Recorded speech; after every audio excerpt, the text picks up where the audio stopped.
जब भी हम भारत देश के बारे में इतिहास की बात करते हैं तो स्वतंत्र संग्राम की बात ज़रूर होती है।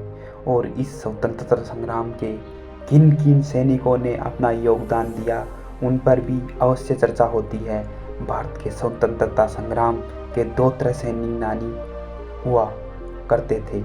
पहले जो अंग्रेज़ों द्वारा किए जाने वाले अत्याचारों का जवाब उन्हीं की तरह खून खराबा करके देना चाहते थे, उनमें से थे चंद्रशेखर आज़ाद, सरदार भगत सिंह आदि। दूसरी तरफ सेनानी थे जो इस खून मंजर के बजाय शांत राह पर चलकर देश को आज़ादी दिलाना चाहते थे। उनमें से सबसे प्रमुख नाम है महात्मा गांधी जी का।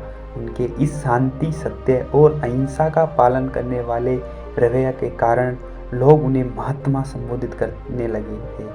आइए हम इस महात्मा के बारे में और भी जानकारी साझा करते हैं। महात्मा गांधी जी का जन्म 2 अक्टूबर 1869 को भारत के गुजरात राज्य के पोरबंदर क्षेत्र में हुआ था। उनके पिता श्री करमचंद गांधी पोरबंदर के दीवान थे और महात्मा गांधी की माता पुतलीबाई एक धार्मिक महिला थी। गांधी जी एक गुजराती परिवार से संबंध रखते थे।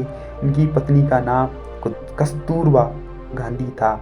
महात्मा गांधी जी के 4 पुत्र थे, हरिलाल, माणकलाल, रामदास, देवदास। गांधी जी के जीवन में उनकी माता का बहुत अधिक प्रभाव रहा।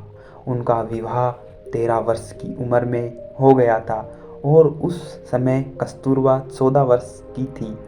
नवंबर सन 1887 में उन्होंने अपनी मैट्रिक की परीक्षा उत्तीर्ण कर ली थी और जनवरी सन 1888 में उन्होंने भावनगर के सामदास कॉलेज में दाखिला लिया था और यहाँ से डिग्री प्राप्त की।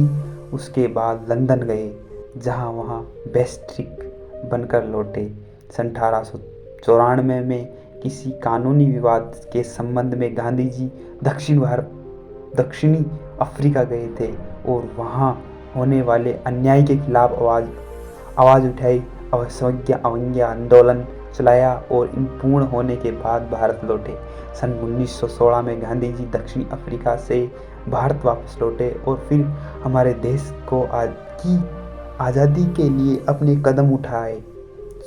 सन 1920 में कांग्रेस लीडर गंगाधर तिलक की मृत्यु के बाद गांधी जी को कांग्रेस का मार्गदर्शक थे। सन 1914 से 1919 के बीच जो प्रथम विश्व युद्ध हुआ था, उसमें गांधी जी ने ब्रिटिश सरकार को इस शर्त पर पूर्ण सहयोग दिया कि उसके बाद वे भारत को आज़ाद कर देंगे। परंतु जब अंग्रेज़ों ने ऐसा नहीं किया तो फिर गांधी जी ने देश को आज़ाद दिलाने के लिए बहुत से आंदोलन चलाए। इनमें से कुछ आंदोलन थे, जैसे पहला असहयोग आंदोलन जो 1920 में, दूसरा अवज्ञा आंदोलन 1930 में और 1942 में भारत छोड़ो आंदोलन। वैसे तो गांधी जी को संपूर्ण जीवन ही एक आंदोलन की तरह रहा, परंतु उनके द्वारा मुख्य रूप से 5 आंदोलन चलाए गए, जिनमें से 3 आंदोलन संपूर्ण राष्ट्र में चलाए गए और बहुत सफल हुए और इसलिए लोग उनके बारे में जानकारी भी रखते हैं। गांधी जी द्वारा चलाए गए इन सभी आंदोलन में भारत की जनता ने उनका पूर्ण सहयोग दिया, पूर्ण आत्मसात किया और अपने आप को आज़ाद कराया। भारत देश को अंग्रेज़ों की गुलामी से आज़ादी दिलाई। लोग तभी महात्मा गांधी यानी कि गांधी मोहनदास करमचंद गांधी को महात्मा कहकर पुकारने लगे। जय हिंद दोस्तों, वंदे मातरम।